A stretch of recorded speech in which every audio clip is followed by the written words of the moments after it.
જે માણસની તકલીફ એ છે, પુણ્યો કરે છે તો ખરા, પણ પુણ્ય કરવામાં એને મજા નથી આવતી, અને પાપ કરે છે ને તો પાપ કરવામાં મજા આવે છે. પુણ્ય કરવામાં કંટાળો આવે માણસ, પરાણે કરાવવા પડે.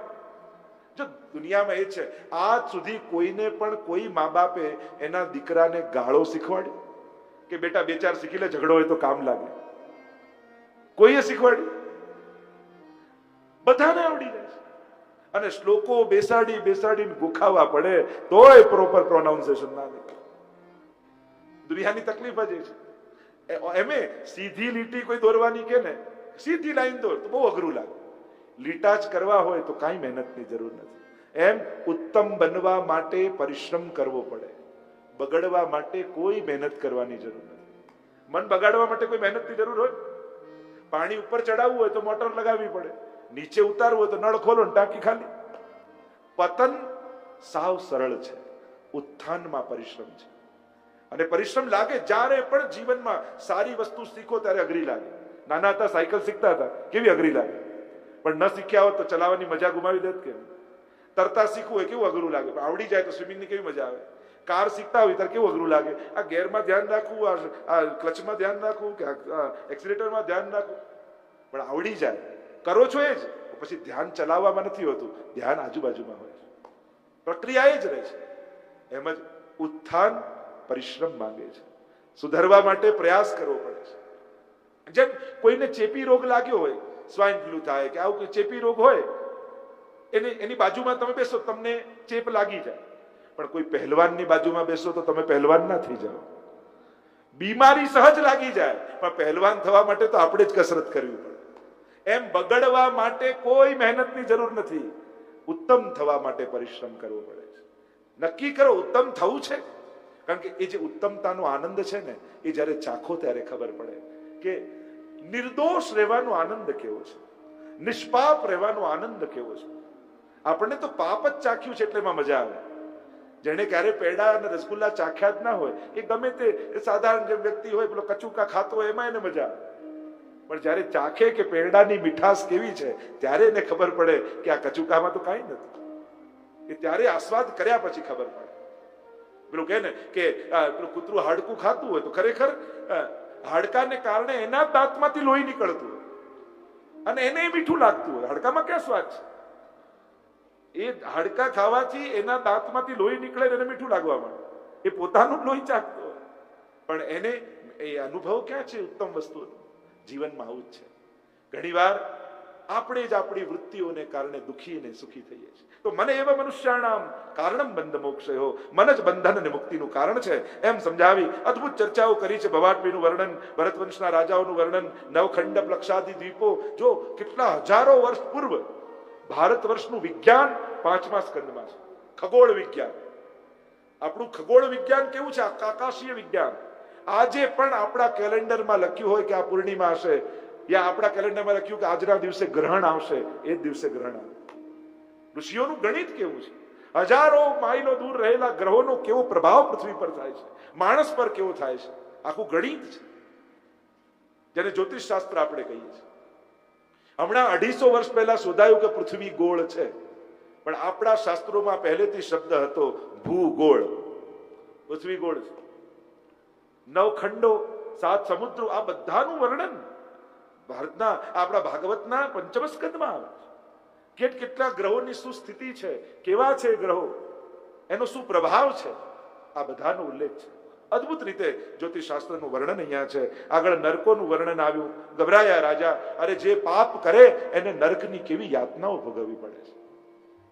પણ આકાશના સ્વર્ગ નરકની વાત તો પછી, આ અંદર અહીંયા સ્વર્ગ બનાયા વગર ઉપરનું સ્વર્ગ મળવાનું નથી.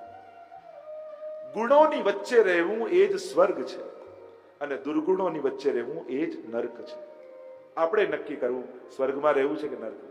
5મ સ્કંદને અહીંયા વિરામ કરીએ. બોલો ગોવર્ધનનાથ કી જય, વલ્લભાધીશ કી જય. 6ઠ્ઠો સ્કંદ ભાગવતજીનો પોષણ લીલા. પોષણમ તદનુગ્રહ. ભગવાનની કૃપા એ જ પુષ્ટિ છે. એટલે જ આપણા માર્ગને પણ એમ કહીએ પુષ્ટિ માર્ગ. પુષ્ટિનો અર્થ થાય કૃપા, અનુગ્રહ, કે ભગવાનની કૃપાથી અમે ભગવાનની ભક્તિ કરીએ છીએ. પ્રભુ ઈચ્છે એના મુખમાં ભગવાનનું નામ આવે. આપણે એમ માનીએ કે યાત્રા કરવાથી કૃપા થાય, કે માળા ફેરવવાથી કૃપા થાય, કે પાઠ કરવાથી કૃપા થાય, કે કથા સાંભળવાથી કૃપા થાય. આપણે એમ માનીએ. ખરેખર જોવા જાવ ને, કૃપા થાય ને તો જ કથામાં અવાય, કૃપા થાય ને તો જ માળા ફેરવવાની ઈચ્છા થાય, કૃપા થાય તો જ વ્રજમાં જવાય. કૃપા તો મૂળમાં છે. આ કરીને કૃપા ન થાય, પણ કૃપા થાય તો આ બધું કરાય. તો આમ પોષણ લીલા અજામિલનું આખ્યાન આવ્યું. આ અજામિલ બ્રાહ્મણ હતો, પણ એકવાર એક જગ્યાએ એવી જગ્યાએ એની નજર પડી કે એનાથી એની બુદ્ધિ બગડી ગઈ. એવી બુદ્ધિ વિપરીત થઈ.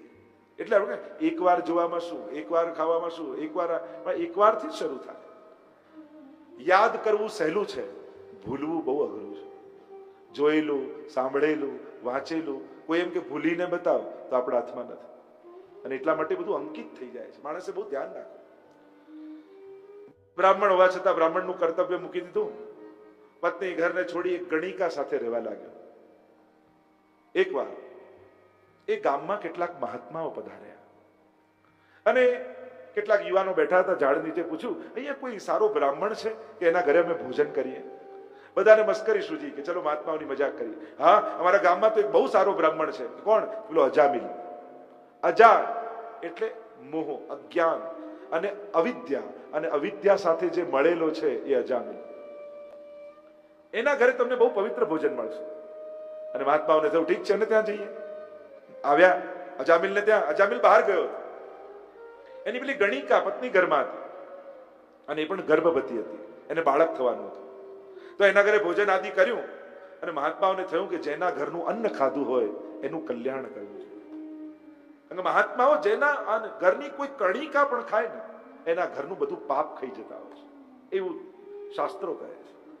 અને એને થયું કે આના ઘરની આપણે કણિકા લીધી છે તો આનું કલ્યાણ કરવું જોઈએ. એમ તો આ ભગવાનનું નામ નહીં લે, પણ આપણે કંઈક યુક્તિ કરી.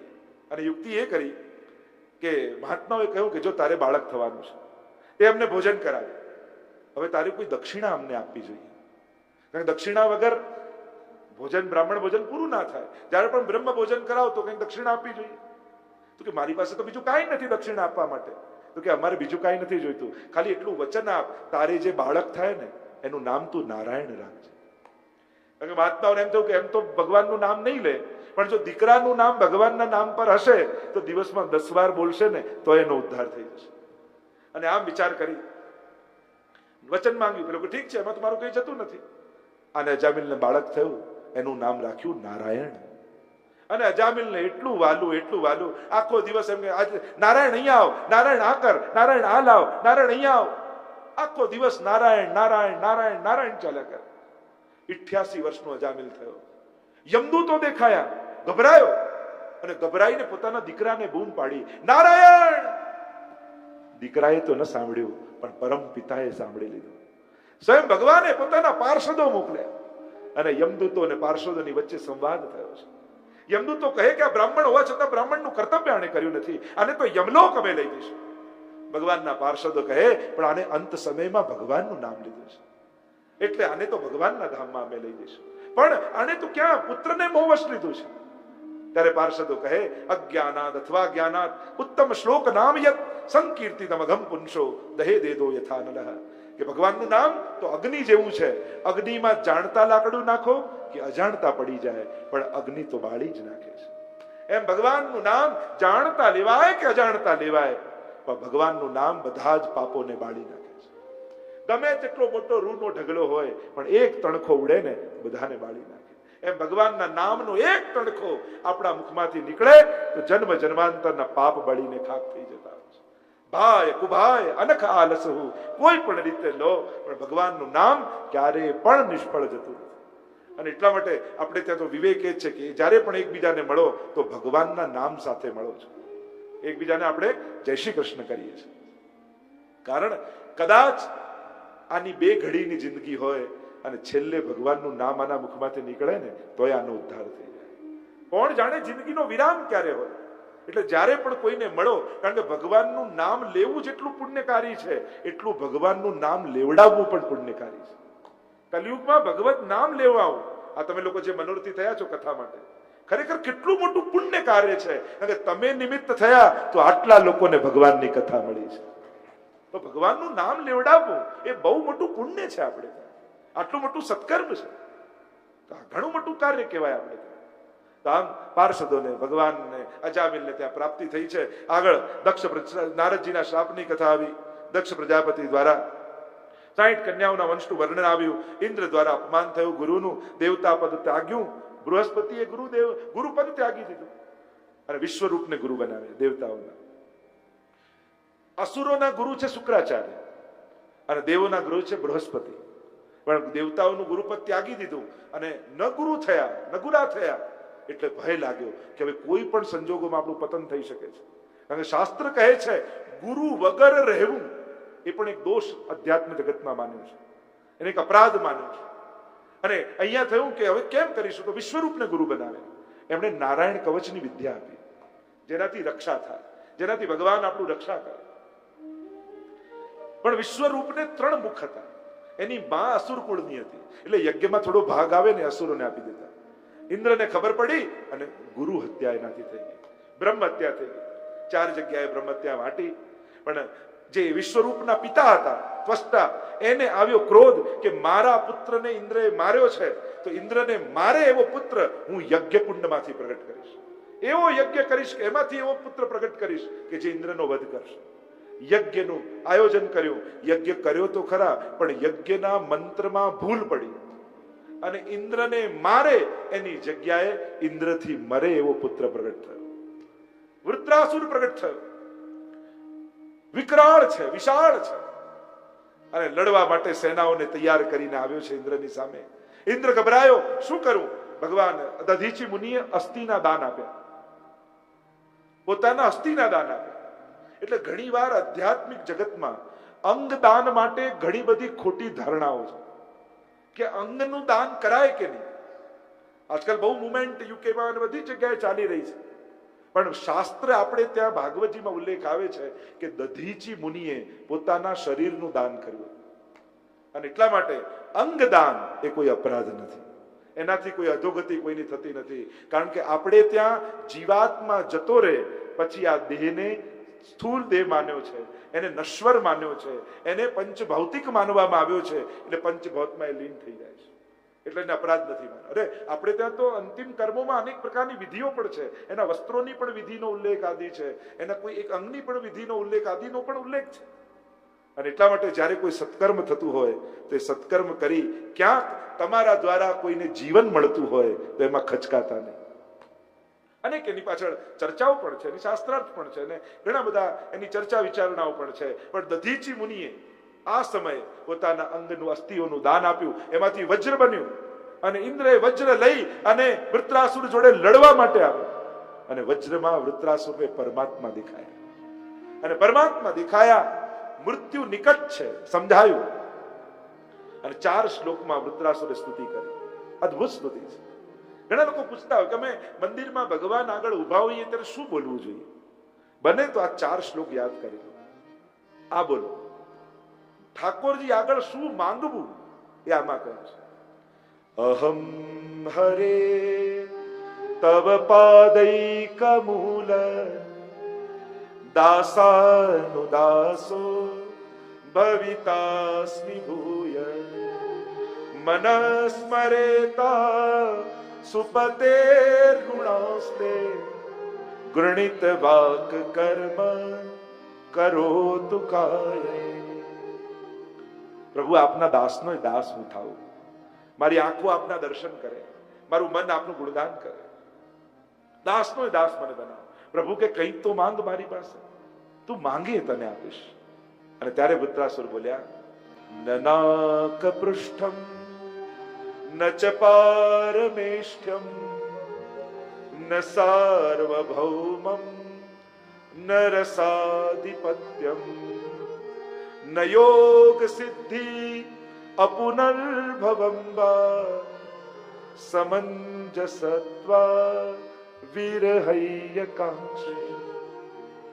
આપને છોડી ન ઇન્દ્રાસન જોઈએ, ન બ્રહ્માસન જોઈએ, ન સાર્વભૌમત્વ જોઈએ, જરૂર છે કેવલ ને કેવલ આપની. જેનું બધું જ છે એ મારો થઈ ગયો તો આપમેળે બધું મારું જ છે. એમ ધર્મ અર્થ કામ અને મોક્ષ, પછી આગળ વિષય નીકળશે ત્યારે ચર્ચા કરીશું. વૃત્રાસુરનો ઉદ્ધાર થયો છે. આગળ ચિત્રકેતુનું આખ્યાન, અદિતિ અને દિતિના સંતાનોની ઉત્પત્તિ, પુંસવન વિધિનું વર્ણન કર્યું. છઠ્ઠા સ્કંદને વિરામ કરીએ. બોલો ગોવર્ધન ભાગવત ભગવાન. સપ્તમ સ્કંદ ઉતિ લીલા, ઉતિવત કર્મ વાસના. ત્રણ પ્રકારની વાસનાઓ જગતમાં છે: સદવાસના, અસદવાસના અને મિશ્ર વાસના. સદવાસના દેવતાઓની, અસદવાસના અસુરોની અને મિશ્ર વાસના મનુષ્યોની. જ્યારે આ પ્રશ્ન કર્યો પરીક્ષિત મહારાજે સુખદેવજીને, શું ભગવાન પક્ષપાતી છે? કેમ? કે દેવોનો પક્ષ લે, અસુરોને મારે છે, તો પક્ષપાતી જ કહેવાય ને. અને પક્ષપાતી હોય એને ભગવાન કહેવાય? ભગવાન તો તટસ્થ હોવા જોઈએ. તો કહ્યું કે આવો જ પ્રશ્ન રાજસુ યજ્ઞ સમયે યુધિષ્ઠિરે કર્યો હતો. અને ત્યારે સમજાવતા કહ્યું કે જેમ આંગળીમાં કે અંગૂઠામાં કંઈક વાગી ગયું હોય અને ઝેર આખા અંગૂઠામાં ફેલાઈ જાય અને ડોક્ટર એમ કે અંગૂઠો કાપવો પડશે. કેમ? નહીં તો આખા શરીરમાં ઝેર ફેલાઈ જશે, મરી જશે. તો આખા શરીરને બચાવવા માટે અંગૂઠો કાપવો પડે. તો અંગૂઠા જોડે ડોક્ટરને કોઈ વેર નથી, પણ શરીરને બચાવવા માટે કરવું પડે છે.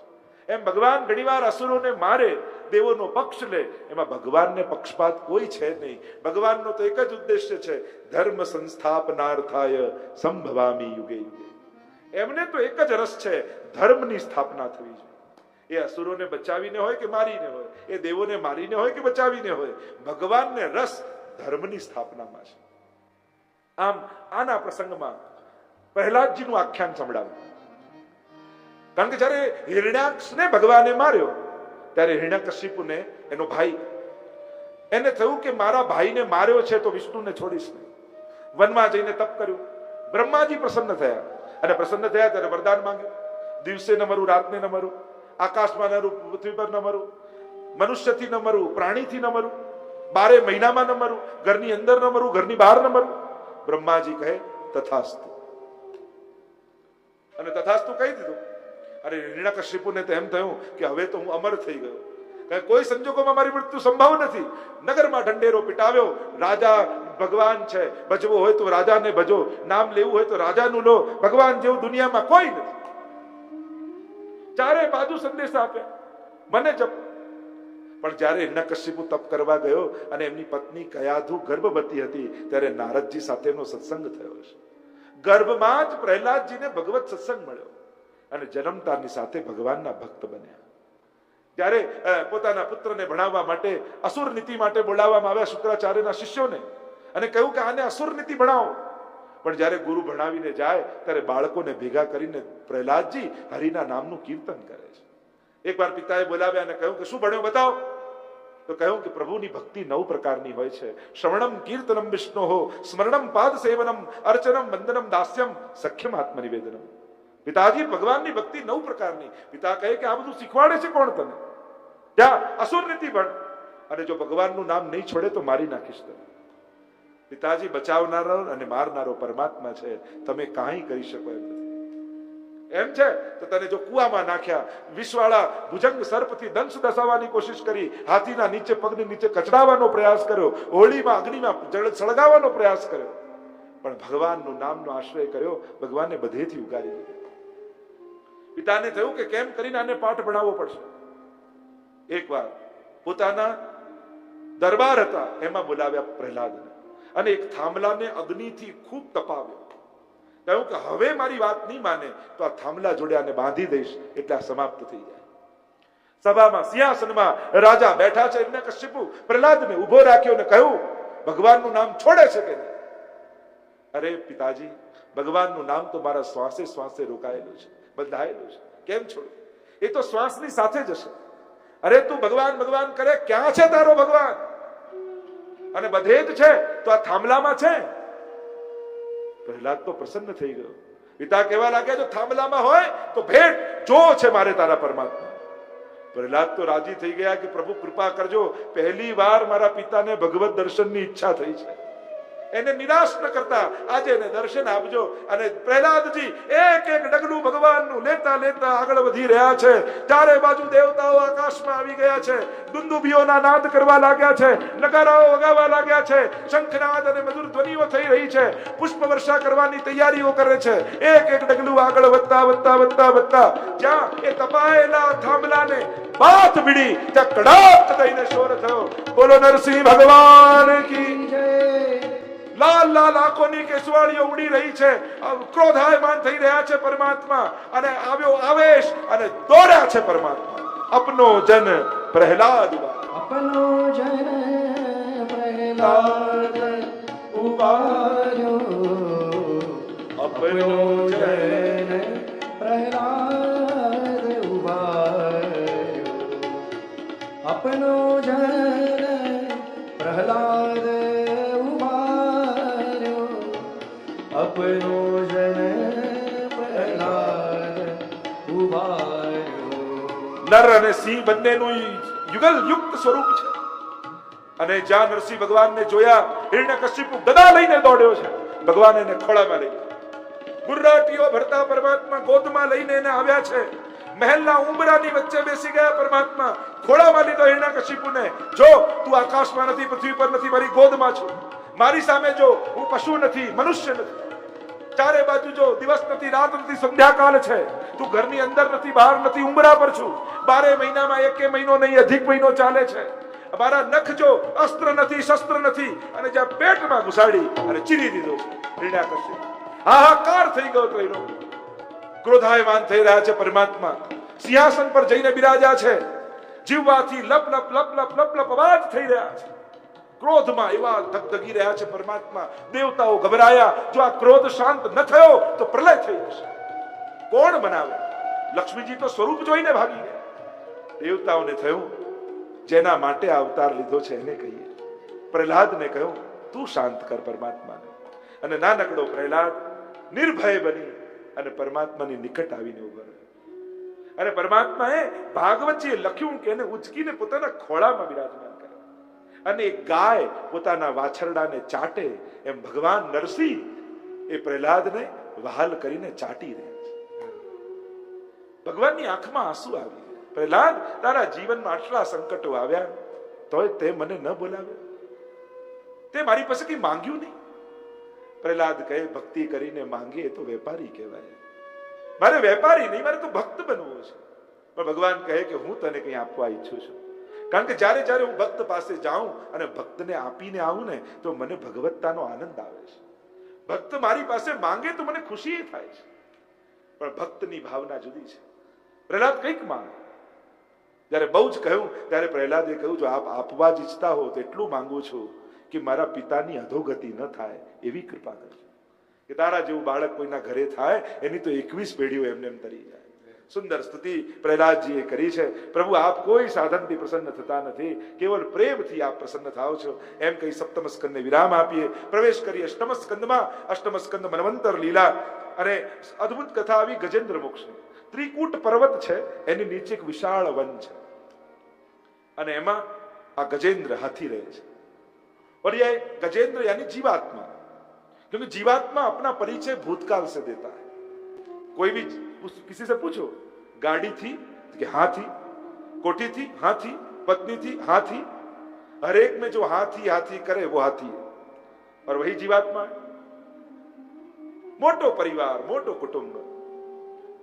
एक बार बधाने लई सरोवરમાં સ્નાન કરવા. સરોવર એટલે સંસાર, સ્વજનો સાથે છે, અને બધું સારું ચાલતું હોય ને ત્યારે માણસ ભૂલી જાય કે એક દિવસ આ બધું મૂકીને જવું પડશે. સારા દિવસો ક્યાં જતા રહે. એકવાર અકબરે બિરબલને કહ્યું ને કે બિરબલ, એવું કોઈ સેન્ટેન્સ મને કહે ને કે સુખમાં સાંભળું તો દુઃખ થાય અને દુઃખમાં સાંભળું તો સુખ થાય. એવું કોઈ વાક્ય મને કહે. ત્યારે બિરબલ એટલું જ કહ્યું કે યે દિન ભી ચલા જાયેગા. આ જો દુઃખમાં સાંભળો ને તો સુખ થાય કે ચલો આ દિવસો જતા રહે, અને સુખમાં સાંભળો તો દુઃખ થાય અરે આ દિવસો જતા રહેશે. તો જીવન તો ऐसे ही चलता है. સરોવરમાં છે અને એટલામાં મગરે પગ પકડે. મગર યાની કાલ, અને પહેલા પગ જ પકડે ને. પહેલા શું બબ્બે પગથિયા કૂદકા મારી મારીને સીડીઓ ચડતા હોઈએ, પછી દરેક પગથિયે શ્વાસ લેવા ઉભા રહેવું પડે તો સમજી જવું કે મગરે પગ પકડ્યો છે. પછી ભલે ને ની રિપ્લેસ કરાવ્યા હોય, આયુ તો છે. અને જોઈને કે આ જઈ રહ્યો છે એના પહેલા બધા જતા રહે. કે ચારનારની ચિતા પર કોઈ ચડતું નથી, ચડવું તો એક તરફ એની રાખને કોઈ અડતું નથી. સાથે કોણ બેસી જાય? બધા રડે, બધા વડાવી જાય, પણ સાથે કોણ આવે? કોઈ ના આવે. અને જ્યારે આ વિચાર થયો, બધા ભાગ્યા. ડૂબવા લાગ્યો હાથી, સૂંઢ બહાર રહી. છેલ્લી ઘડીએ ભગવાન યાદ આવ્યા. કમળ લીધું, હે હરી પોકાર કર્યો, અને પરમાત્મા ગરુડ પર સવાર થઈ. હ બોલ્યા ત્યાં તો ભગવાન ગરુડ ઉપર, રી બોલ્યા ત્યાં તો મગરનો શિરચ્છેદ કર્યો. ઉદ્ધાર કર્યો છે સંકટમાં. આ આર્ત ભક્ત છે. સંકટમાં ભક્ત ક્યાં જાય? ભગવાનનો આશ્રય લે. અને ભગવાનનું નામ છે હરિ. જે દુઃખોને હરે એ હરિ. એ હરિ પરમાત્મા કાર્ય કરે. આગળ અનેક પ્રકારની સમુદ્ર મંથનની કથાઓ આવી. ભગવાને સમજાવ્યા દેવોને દાનવોને કે સમુદ્ર મંથન કરો ને અમૃત બહાર કાઢો. જો હમણાં જ કુંભ મેળો ચાલતો હતો ને, તો આ કુંભ મેળો ક્યાં થાય, ક્યારે થાય? કે જયારે આ દેવો દાનવોએ સમુદ્ર મંથન કર્યું ને એમાંથી જે અમૃત નીકળ્યું ઘડો, અને જયારે ખેંચાતાણી થઈ, દેવો કે અમે રાખીએ, દાનવો કે અમે રાખીએ, અને એ સમયે ઘડામાંથી જે જે જગ્યા પર અમૃત છલકાયું એ જગ્યા ઉપર કુંભ મેળો થાય છે. એમ માનવામાં આવે કે એ સમયે એ કાળમાં જે મુહૂર્ત હોય એમાં અમૃત ભળી જાય છે જળ. અને જયારે સ્નાન કરે જીવ તો સર્વ પાપોમાંથી મુક્ત થાય. સમુદ્ર મંથનની વાત કરી અને નક્કી કર્યું. મંદરાચલ પર્વત લીધો, વાસુકી નાગને દોરડું બનાવ્યું, સમુદ્ર મંથનનો પ્રારંભ કર્યો અને પર્વત તો ડૂબવા લાગ્યો. તો બોલો કચ્છપ ભગવાન કી. કચ્છપ બન્યા અને સહારો આપ્યો. સમુદ્ર મંથન શરૂ થયું, અનેક વસ્તુઓ નીકળી. સૌથી પહેલા કોઈ પણ કામ ચાલુ કરો એટલે સૌથી પહેલા ઝેર નીકળે. આવું તો કઈ થતું હશે, આમ તો કઈ કરાતું હશે, આ લોકો તો કઈ કરી શકતા હશે, આવું તો થાય જ નહીં. કાંઈ પણ સારું સારું કરો ને એટલે સૌથી પહેલા ઝેર બહાર આવે. તો સમુદ્ર મંથન શરૂ કર્યું તો સૌથી પહેલા કાલકૂટ વિષ નીકળ્યું. પણ ઝેર નીકળે એનાથી ગભરાય કોણ નહીં? જે વૈષ્ણવ હોય એ ગભરાય. મહાદેવજી તો પરમ વૈષ્ણવ છે અને કહ્યું લાવ ઝેર હું પી જાઉં. તો ન જીભ પર રાખ્યું, ન પેટમાં નાખ્યું, ગળા પર રાખ્યું. બસ ઝેર પીવો એનો વાંધો નહીં, પણ પેટમાં ન ઉતારતા અને જીભ પર ના રાખતા. કારણ કે જીભ પર રાખશો તો ઝેર ઓકશો, પેટમાં રાખશો તો દાજ રાખશો. અને એટલા માટે ઝેર પીવું ખરા, પણ ગળામાં રાખવું, ન જીભ પર ન પેટમાં. અને મહાદેવજી નીલકંઠ બન્યા.